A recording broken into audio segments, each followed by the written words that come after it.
जी, आपको एक बार फिर से कहेंगे प्रोग्राम में खुश आमदीद एंड सुबह खैर। और सुबह जब होती है तो आपको सबसे पहले जिस चीज़ की तलब होती है वो है चाय। और चाय में अगर आपको चीनी ना मिले तो चाय जो है फीकी हो जाती है, और अगर उसकी कीमतें बढ़ जाएं तो आपकी जो ज़िंदगी है उसमें करवाहट बढ़ जाती है। तो इसी तरह की करवाहट की बातें इसलिए बढ़ती जा रही हैं कि चीनी की कीमतें जो हैं वो कहते हैं कि आसमान से बातें करने लगी हैं, और चीनी की कीमत इस वक्त जो है 200 रुपये पर पहुंच गई है। और चीनी की इस कीमत के हवाले से ही पार्लियामेंट की पब्लिक अकाउंट्स कमेटी में भी बात की गई। पीएससी इजलास में मुल्क में चीनी की बरामद की तफसीलात जमा कराई गई, और हकीकत में ये बताया गया कि 67 शुगर मिलों ने 40 करोड़ डॉलर यानी 112 अरब रुपए की चीनी बरामद की। तो दूसरी तरफ हम ये देखते हैं कि इजलास में ये भी बताया गया कि मुकामी मार्केट में चीनी की कीमत में इजाफे से शुगर मिल्स ने 300 अरब रुपए का मुनाफा भी कमाया। हम ये भी देख रहे हैं कि मुनाफा भी कमाया गया, फिर हमने ये भी देखा कि बरामद भी की गई। तो उसके बाद क्या वजह है कि कीमत जो है वो बढ़ती से बढ़ती चली जा रही है, जबकि जो कीमतें हैं उससे स्टेबल होना चाहिए था। इस पर बात करेंगे। आज हमारे साथ जो मेहमान हैं वो चीनी उगाते भी हैं, चीनी का इस्तेमाल भी करते हैं, वो सारे प्रोसेस को भी देखते हैं, और चीनी इस्तेमाल करने वाले की प्रॉब्लम भी जानते हैं। तो आइए उनसे मिलते हैं। हमारे साथ इस वक्त मौजूद है खालिद महमूद खोकर साहब, सदर पाकिस्तान किसान इत्तेहाद। अस्सलाम वालेकुम खालिद साहब, कैसे हैं आप? सुबह खैर। वालेकुम सलाम, अल्हम्दुलिल्लाह खैरियत से जी। सबसे पहले तो यहीं से बात शुरू करते हैं खालिद साहब के। इस साल वाफिर मिकदार में चीनी थी, इसके बावजूद हम देख रहे हैं कि चीनी की कीमतें जो हैं रोज बरोज बढ़ती ही चली जा रही हैं। इसकी क्या वजह है? पहले तो ये देखना चाहिए कि हमेशा हर 2-4 साल बाद चीनी का बहरान क्यों आता है जी। और चीनी में इतने लोग पैसे क्यों कमाते हैं, जबकि काश्तकार जिसकी यहाँ पाकिस्तान में अक्सरियत है वो ज़बूहाली का शिकार है इस वक्त। यानी कि अगर काश्तकार की तबाही या बर्बादी की अगर दास्तान सुनाई जाए जी। तो उसके लिए मेरे ख्याल में इतना आपके पास टाइम ही नहीं होगा। इस वक्त काश्तकार के ना घर के हालात अच्छे, ना खेत के हालात अच्छे, ना बच्चों की तालीम के हालात अच्छे, ना सेहत के हालात अच्छे, और ना ही फसलों के हालात अच्छे हैं इस वक्त। जी। इस वक्त पाकिस्तान में ज़राअत टोटल बर्बादी की तरफ जा रही है।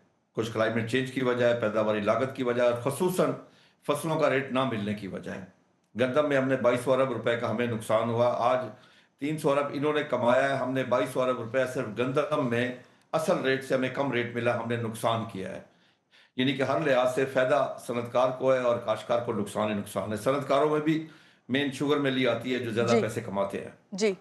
पाकिस्तान में जो इसकी प्रोडक्शन है चीनी की वो तकरीबन 7 मिलियन टन से लेके 7.5 मिलियन टन है। यानी अगर ये 1 रुपए किलो रेट बढ़ाएं तो 7.5 से 7.5 अरब का बोझ बनता है गरीब आवाम के ऊपर।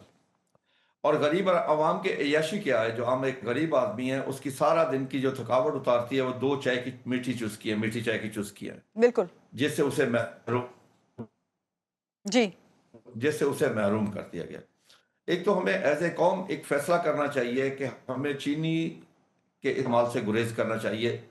अगर कोई शख्स एक माह में 2 किलो चीनी इस्तेमाल करता है तो उसे 1 किलो पे आना चाहिए, क्योंकि ये भी एक वाइट पॉइजन है। उससे बहुत सारी आज आपकी तकरीबन 25% कौम जो है 25 करोड़ में से वो शुगर की मरीज है। जी। ये भी एक तरीकेकार है। नंबर 2, हर साल ये गंदम इंपोर्ट का और एक्सपोर्ट चीनी एक्सपोर्ट का इशू उठता है। जी। गंदम इंपोर्ट करके पैसे कमाए जाते हैं, चीनी एक्सपोर्ट करके पैसे कमाए जाते हैं, उसके बाद फिर यहाँ पे कमी की जाती है एक्सपोर्ट करके। उसका कोई हल ढूंढना चाहिए।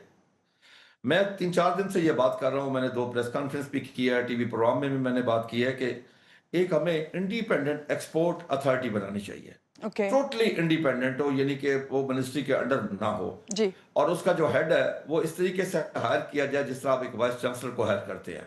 पूरी दुनिया से लोग अप्लाई कर सके, काबिल तरीन शख्स वहाँ पे आके बैठे और वो इंडिपेंडेंट हो, फैसले करे कि हमें कितनी एक्सपोर्ट करनी चाहिए, नहीं करनी चाहिए। लेकिन जी। हम एक्चुअली तो हमारी हुकूमत ही फैसले गलत करती है कि एक बात कहती है कि हमने इसको डीरेगुलेट कर दिया, डीरेगुलेट भी उसको नहीं करते।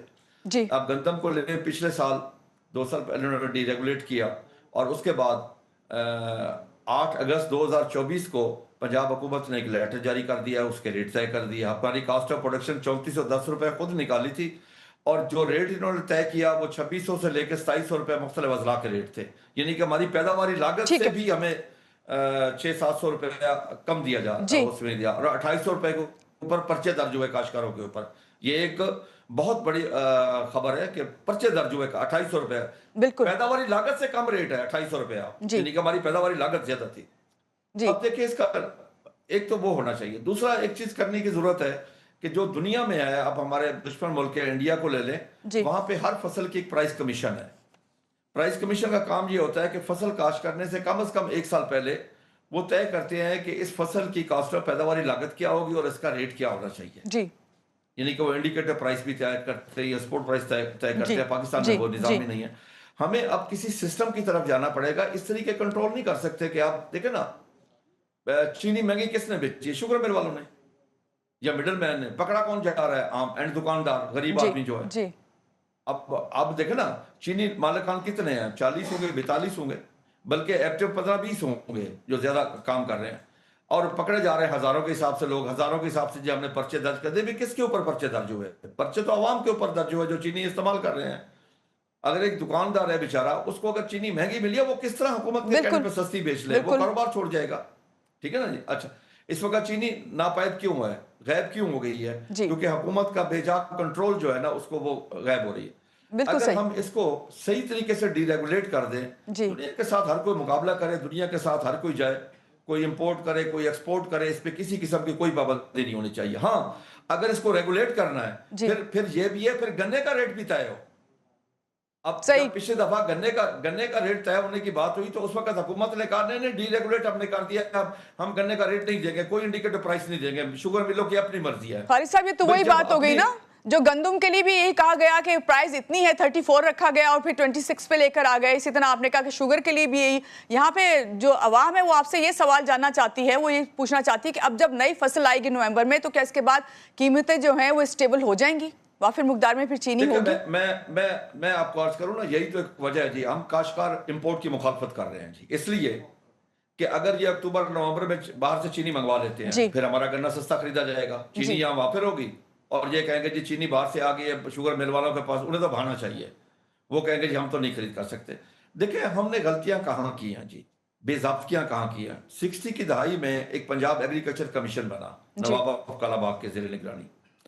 उसकी सिफारिशात में पहली ये थी कि आप पत्तों की से लेके, यानी जिला कसूर से लेके रहीबियार खान तक कोई शुगर मिल ना हो, ये कॉटन एरिया है, हमने सारी वहीं लगाई है टोटली। अब गन्ना क्या करता है, जमीन से पोटाश को सक करता है जी, जी और हमारी कपास की फसल तबाह बर्बाद होगी। कपास की फसल हमारी कैश क्रॉप है। आज भी आपकी टोटल एक्सपोर्ट का 65% कपास है जी। टोटल एक्सपोर्ट का 65% जी आज भी आपको कपास देती है, ना कि चीनी देती है, ना कोई और फसल देती है, वो कपास ही है। यानी कपास आपको $20 बिलियन जो है ना एक्सपोर्ट में देती है। अगर हम थोड़ी तवज्जो देते तो आज हमारी ये एक्सपोर्ट $100 अरब पे होती सही कॉटन की। सही लेकिन हमने क्या काम किया, 92 में हमारी प्रोडक्शन थी 1 करोड़ 28 लाख बेल कॉटन की। इंडिया 1 करोड़ 10 लाख था, यानी कि हमारी उससे 18 लाख बेल ज्यादा थी। आज इंडिया चला गया 4 करोड़ के ऊपर, और हमारी पिछले साल 52 लाख थी, इस दफा 50 लाख होगी। वजह मल्टी क्रॉप, उसमें गन्ना आ गया, मक्की आ गई, बाकी फसलें आ गई, हमने कपास पा कर दिया। और ये एक इंटरनेशनल एजेंडा है, जी क्योंकि अमेरिकन नहीं चाहते कि पाकिस्तान में कपास हो, क्योंकि अमेरिका ही सबसे बड़ा एक्सपोर्टर है। अब आ जाए चीनी की तरफ, देखिए ना, चीनी पे मरता तो काश्तकार है या एंड कंज्यूमर मरता है जी। काश्तकार को गन्ने का रेट नहीं मिलता, एंड कंज्यूमर को चीनी जी सस्ती नहीं मिलती। जी यानी कि ये दोनों नुकसान में है। दरमियान वाले सारे पैसे कमाए, चाहे वो शुगर मिल मालिक है, चाहे वो कोई स्टाकिया है, उनके ऊपर हुकूमत का कोई कंट्रोल नहीं। देखिए ना, मेरी गंदम तो बिकवा दी हुकूमत ने, जिससे 3410 रुपए मेरी पैदावारी लागत थी, हुकूमत की खुद निकाली हुई, मेरी जी नहीं, मैं हुकूमत की बात कर रहा हूँ। और मेरी बिकी 1900 2000 2100, उस वक्त हुकूमत जी को अफसोस नहीं खालिद हुआ। साहब, हुकूमत के बारे में आप अभी भी बात करें। आ, हुकूमत के बारे में हमारा भी यही सवाल है, हुकूमत क्यों नहीं कोई स्टेप ले रही? देखिए, मैं आज आपको दुनिया में नंबर 1 पे फूड सिक्योरिटी या वाटर सिक्योरिटी नंबर 2 पे है जी। जी जिस तरीके से हम अपनी आबादी बढ़ा रहे हैं, हम अपनी आबादी में हर साल एक नया न्यूजीलैंड जैसे सिंगापुर ऐड कर रहे हैं जी। एक मुल्क जितनी आबादी हर साल ऐड कर रहे हैं। जी अगर हमने ज़राअत पे सही तवज्जो ना दी, अगर हमने ज़राअत पे सही काम ना किया, अब आपके सामने ज़राअत पे कोई काम होने शुरू हुआ। ग्रीन इनिशिएटिव प्रोग्राम ने बड़ा अच्छा काम शुरू किया कि गैर आबाद रकबों को आबाद करने के जी लिए, और उसके बगैर हमारा गुजारा ही नहीं। ये भी मैं आपको अर्ज कर दूं, अगर हम उन गैर आबाद रकबों को आबाद नहीं करते तो हम इस आबादी को फीड नहीं कर सकते। जो आबादी का नो एक डाउट तूफान आ रहा है इस वक्त, उसको हम फीड नहीं कर सकते।